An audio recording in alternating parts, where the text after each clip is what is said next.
Vamos lá. Sabedoria para a vida, Provérbios. E hoje nós vamos falar sobre a preguiça, certo? Deus ordenou ao homem cuidar da terra e de toda a criação, para que a terra pudesse estar pronta para ser habitada. E isso a gente vai encontrar lá em Isaías 45, 18. Em Gênesis 1, 28, ele dá uma ordem para o homem: frutificar, multiplicar, encher a terra, sujeitar e dominar sobre animais, peixes, aves do céu e todos os animais terrestres.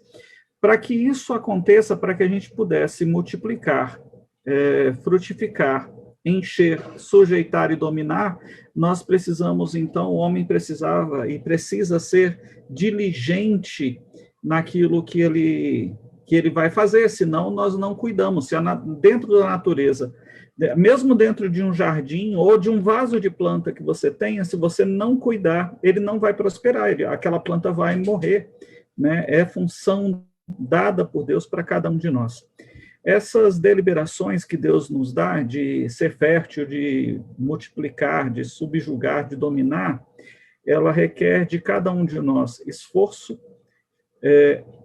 zelo, administração correta das coisas e do tempo, principalmente do tempo, para que a gente consiga cumprir esse propósito de Deus. E ao contrário de que muitos pensam, alguns vão falar que o trabalho é uma maldição que veio sobre o homem depois do pecado. Eu quero dizer, se você pensa assim, corrija o seu pensamento, porque Deus cria o trabalho e distribui o trabalho ao homem antes da queda acontecer. Lá em Gênesis 2:15, você vai encontrar Deus falando: o Senhor Deus colocou o homem no jardim do Éden para cuidar dele e cultivá-lo. Ou seja, Deus está dando um emprego para o homem ali. E só em Gênesis 3 é que nós vamos ver a queda acontecendo, né, os olhos sendo abertos a partir do versículo 7, e eles, então, tendo que abraçar o pecado. Hoje nós vamos estudar sobre a preguiça, e é um erro achar que a preguiça não produz nada. A preguiça conduz o homem ao engano e para longe da vontade de Deus, porque a vontade de Deus para cada um de nós é que a preguiça não venha a existir. E contra esse pecado, o livro de Provérbios vai nos dar uma dica. Ele vai sugerir que aqueles que se encontram vivendo na preguiça, né, abram seus olhos e aprendam com um dos animais menores e quase mais insignificantes do mundo, que é a formiga. Ele vai nos mandar aprender as lições da formiga. Então, abra sua Bíblia em Provérbios, capítulo 6. Nós vamos fazer a leitura dos versículos 6 a 11. Provérbios 6, de 6 a 11. Amém? Eu vou pedir para o Carlinhos fazer a leitura para a gente. Ok. Provérbios 6, de 6 a 11, diz: observe a formiga, preguiçoso, reflita nos caminhos dela e seja sábio. Ela não tem nem chefe, nem supervisor, nem governante, e ainda assim armazena as suas provisões no verão, e na época da colheita ajunta o seu alimento. Até quando você vai ficar deitado, preguiçoso? Quando se levantará do seu sono? Tirando uma soneca, cochilando um pouco, cruzando um pouco os braços para descansar. A sua pobreza o surpreenderá como um assaltante, e a sua necessidade lhe sobrevirá como um homem armado. Ótimo. Deixa eu fazer uma pergunta para vocês. O que é que te chama a atenção nesse texto? Não fiquem com preguiça e participem, vamos. E nem cruze os braços. E nem cruze os braços, exatamente. O que me chama a atenção nesse texto aí, pastor, é bem no começo, quando ele fala lá da questão da formiga, né? E geralmente as pessoas só fazem as coisas se for mandado, se tiver uma obrigação, se tiver alguém cobrando. E ele fala, ó, na formiga não. Ela não tem chefe, não tem supervisor, mas ela sabe que tem que ser feito e faz, sem ninguém estar precisando cobrar ela. Exatamente, ótimo, ótimo. O que é que lhe chama a atenção? Vamos lá.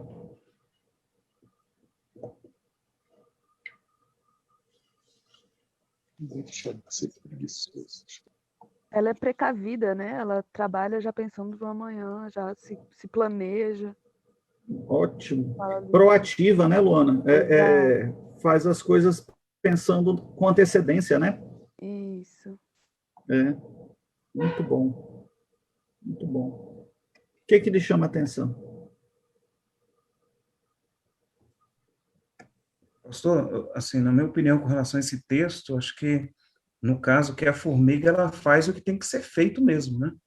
Cumpre com suas obrigações, tem uma finalidade, tem um objetivo, então ela cumpre isso. Né?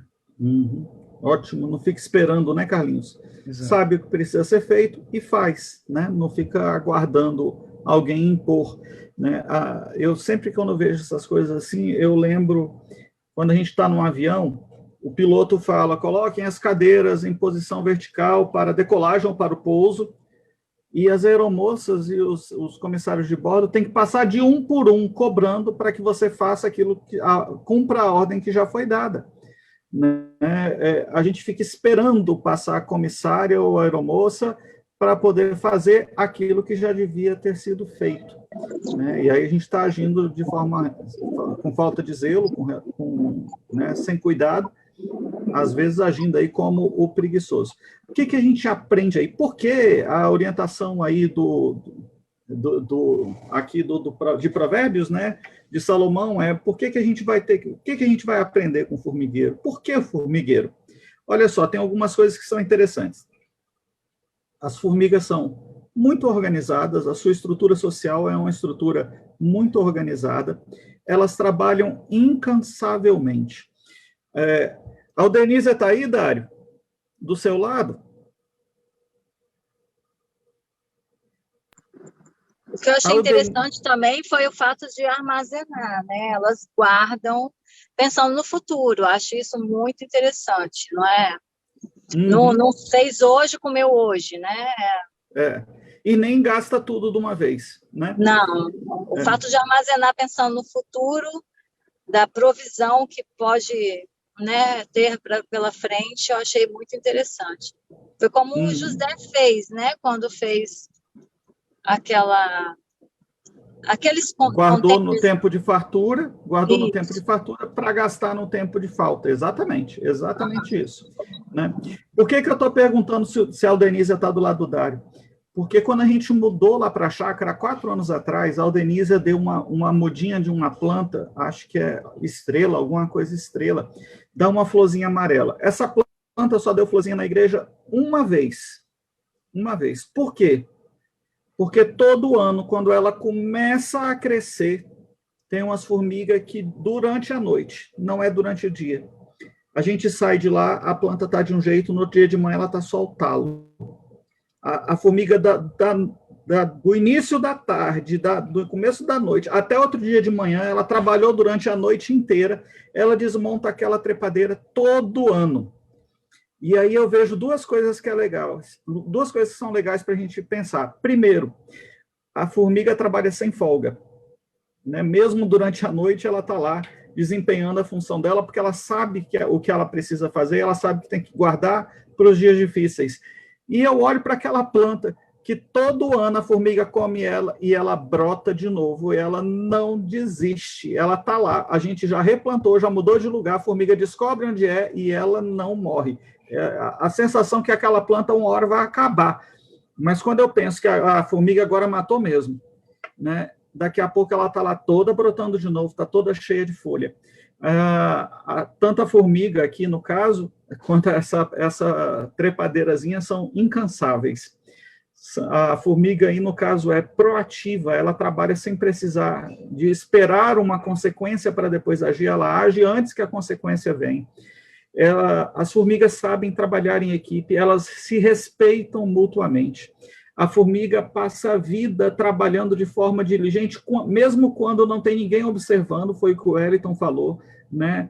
E ela trabalha porque ela sabe que ela tem uma função determinada na vida, né? A vida de uma formiga, em média, é de 4 anos. né? As rainhas vivem mais, vivem cerca de 5 anos, mas ela sabe que ela tem uma vida curta, 4 anos é uma vida curta, e ela sabe o que ela tem que fazer e ela faz. É interessante que ela passa a sua vida guardando alimento, mesmo sabendo, mesmo que algumas vezes ela vai guardar o alimento e ela não vai usufruir, mas ela não pensa no individual. A formiga foi criada para trabalhar a questão do coletivo, ela pensa no todo, ela pensa no conjunto, né? Não é só aquilo que vai me beneficiar, mas aquilo que vai beneficiar a todos. E isso são coisas que a gente precisa aprender com a formiga.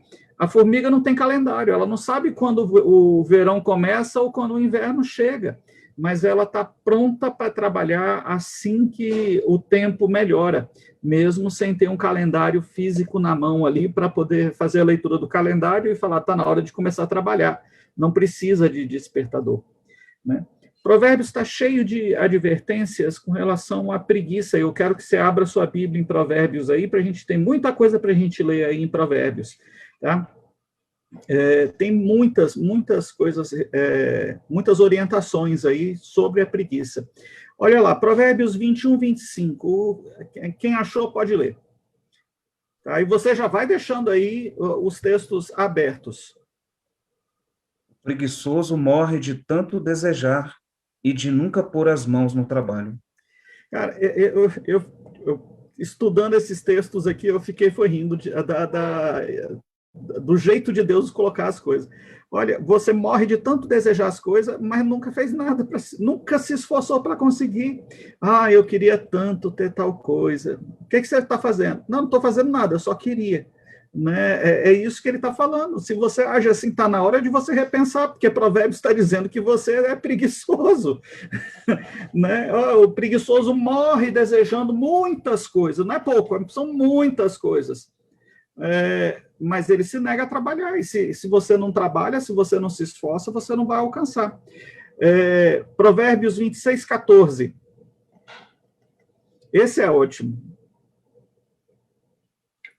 O preguiçoso vira de um lado para o outro na cama.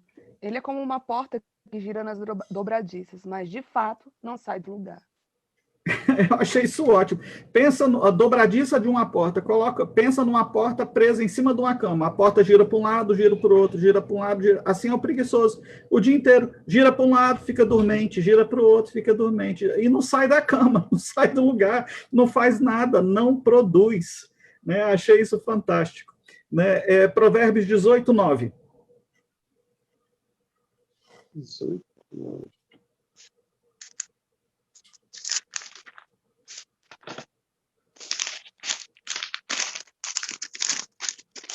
Vamos, gente, sem preguiça. Também o negligente na sua obra é irmão do desperdiçador. Ótimo. Na minha tradução medial fala assim, ó, o trabalho relaxado é companheiro daquele que desperdiça. E hoje eu vi um texto, eu de vez em quando falo que essas redes sociais são tudo assombradas. Você fala qualquer coisa, daqui a pouco ela está aparecendo alguma coisa lá para você daquilo que você falou, né? E eu estava estudando Provérbios e apareceu assim, cuidado com quem desperdiça o tempo, né? Quem desperdiça tempo, você precisa ter cuidado, porque ela desperdiça o dela e vai desperdiçar o seu. Porque se ela não valoriza o tempo dela, ela também não vai valorizar o seu. Então, muito cuidado com isso. Provérbios 26, 16.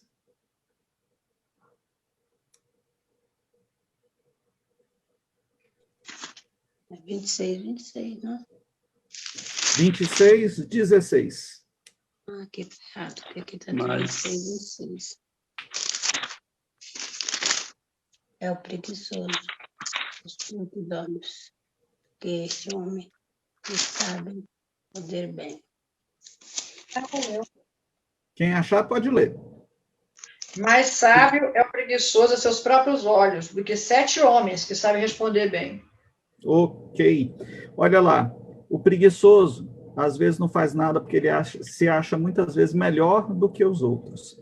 Paulo ainda vai completar isso aí e ele vai dizer que a gente deve andar separado desses irmãos que são preguiçosos, que se recusam a aprender e tem as suas atitudes reprovadas. 2 Tessalonicenses 3, versículo 6 e versículo 14, vamos dizer assim, versículo 6, 2 Tessalonicenses 3, 6 diz: Irmãos, em nome do nosso Senhor Jesus Cristo, nós lhes ordenamos que se afastem de todo irmão que vive ociosamente e não conforme a tradição que vocês receberam de nós. E o versículo 14 diz: se alguém desobedece ao que dissemos nesta carta, marquem-no e não se associem com ele, para que se sintam envergonhado. Então, o que Paulo está colocando aí, somado a tudo isso que a gente está vivendo, é muito cuidado, porque preguiça não é só uma questão de não querer se levantar de uma cama ou não querer fazer as atividades. A raiz dela é muito mais profunda e pode nos contaminar. Achei essa figurinha ótima. Não sei se vocês estão conseguindo ler aí, mas tem um rapazinho andando e um sentado, e o que está andando fala assim: o que você vai fazer hoje? E aí o que está sentado fala: nada. E o outro pergunta: mas você não fez isso ontem? Aí o que está sentado falou: sim, mas é porque eu não terminei. Né? E tem muita gente vivendo assim: não estou fazendo nada ontem e hoje de novo, é porque eu não terminei, ainda tem muito nada para ser feito. Né? O versículo 9, ele é bem enfático com relação a essa questão. O versículo 9 diz assim: ó preguiçoso, até quando ficarás deitado? Até quando ficarás deitado? A intenção aí não é que obter uma resposta, não é saber, não, vou ficar deitado até mais 2 horas, ou então até amanhã. Não é obter uma resposta. A intenção de Salomão, ao inquirir com essa firmeza toda, é cobrar uma atitude, esse tom duro, para que essa pessoa saia da inércia, dessa paralisação que o preguiçoso vive, né, para que ele abandone essa morosidade e comece a abraçar responsabilidades dentro da sua conduta, dentro da sua vida. Né? Frequentemente o Senhor falava com os seus servos que era preciso a gente se esforçar, porque isso, a diligência e o deixar a preguiça é uma questão de esforço. Né? Ele vai dizer isso a Josué, em Josué 1,6, ser forte e corajoso, porque tu farás esse povo herdar a terra que sobre o juramento prometi dar aos seus pais. Já pensou se Josué fosse preguiçoso? Não vamos atravessar o Jordão hoje, não, deixa para amanhã. Não, o rio está cheio, daqui a pouco a gente passa, é melhor esperar o tempo de seca. Eles ainda estavam lá até hoje. Né? Davi dá o mesmo conselho para seu filho Salomão, que é o futuro rei e o autor do livro aqui, né? Um dos autores do livro. Davi fala assim para o seu filho: eu vou pelo caminho de todos os mortais, ou seja, ele está chegando ao fim da vida, está morrendo. E ele diz para o seu filho: coragem, pois, e ser homem. Tome atitude, seja corajoso, não deixe as coisas pela metade. Né? A marca distinta, irmãos, de muitos heróis na fé, embora tenham tido fraquezas, embora tendo as lutas e tiveram que se esforçar, a marca de cada um deles é o esforço para que as grandes coisas pudessem acontecer na vida deles, né? Nada aconteceu porque caiu do céu. Essas pessoas se esforçaram para temer a Deus, essas pessoas se esforçaram para fazer aquilo que Deus espera. Hebreus 11:34 vai dizer: da fraqueza tiraram força, fizeram-se poderosos em guerra, puseram em fuga exércitos estrangeiros. Ou seja, nada é conseguido sem esforço. Tudo que a gente precisa alcançar é sempre com muita batalha. Mas a batalha não é para nos fazer desistir, mas é para que a gente possa ver quão precioso é e quão importante é lutar com Deus ao nosso lado. Um bom exemplo disso é da águia. A águia é uma das melhores voadoras, aves que existem, né? Em questão de voo, é uma das melhores. É também uma das melhores máquinas de caçar, se a gente pode usar o termo máquina aí, né?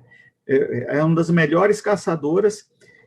Tem uma excelente visão, uma rapidez tremenda em mergulho para poder pegar a caça, tem muita força, mas não é sempre que ela tem sucesso na hora de pegar a caça. Mas ela continua lutando, porque se ela desistir de caçar, ela deixa de comer.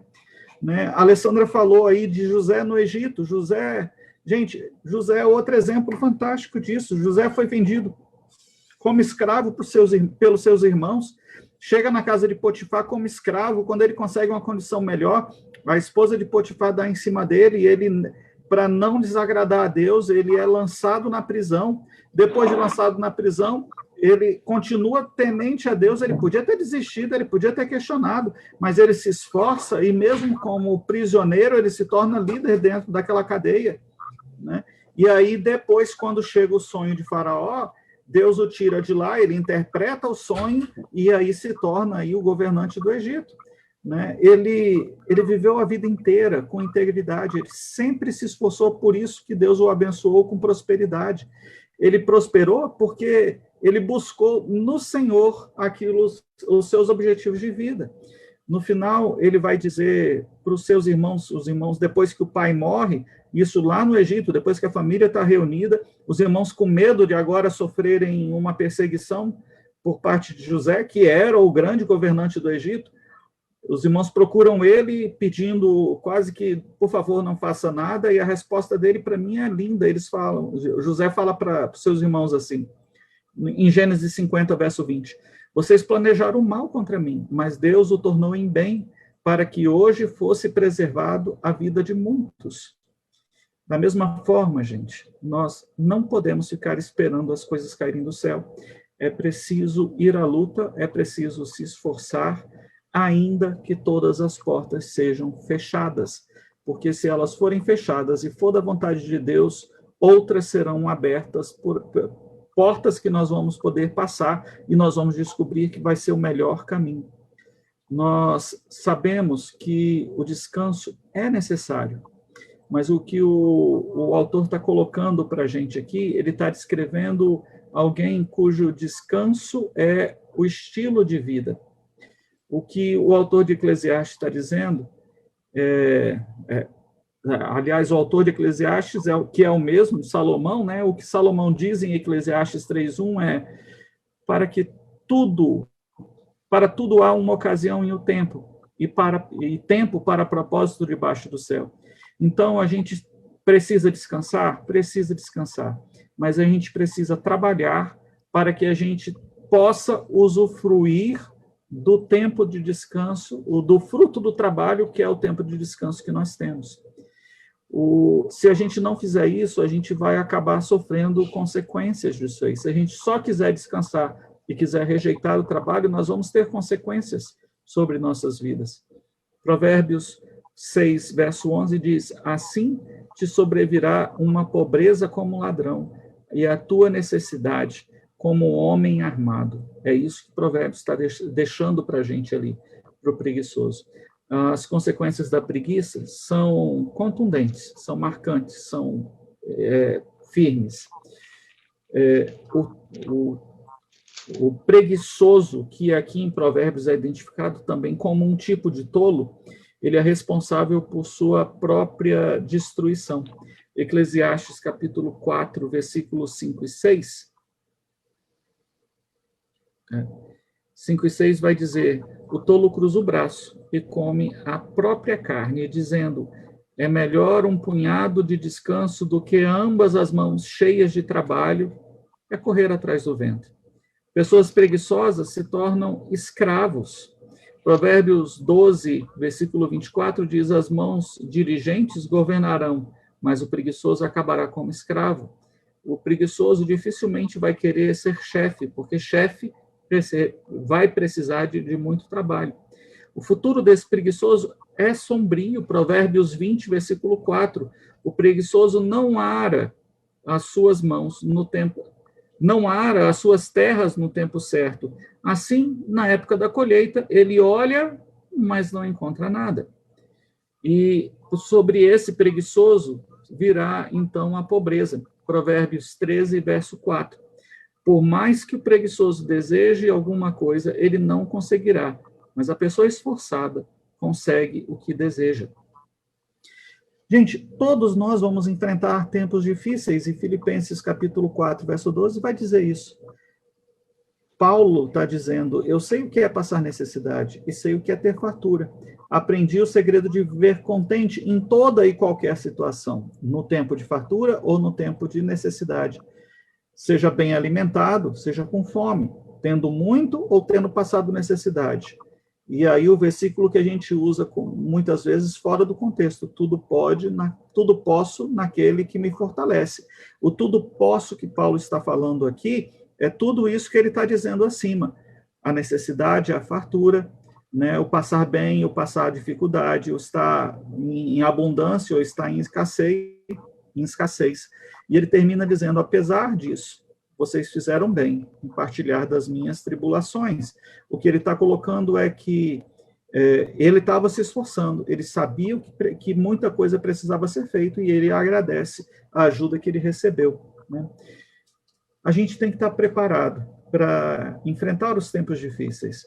Assim como a formiga, a gente tem que juntar recurso suficiente para nos sustentar e sustentar os nossos e guardar para os dias mais difíceis, né? A gente tem que estar sempre preparado para as agruras da vida, as dificuldades, as tempestades que vêm sobre cada um de nós. E se você age dessa forma, o Senhor vai recompensar o esforço, seu esforço, porque você viveu de forma diligente, você perseverou, você foi obediente. Gálatas 6, versículo 9, diz isso. E não nos cansemos de fazer o bem, pois no tempo próprio colheremos, se não desanimarmos. Amém?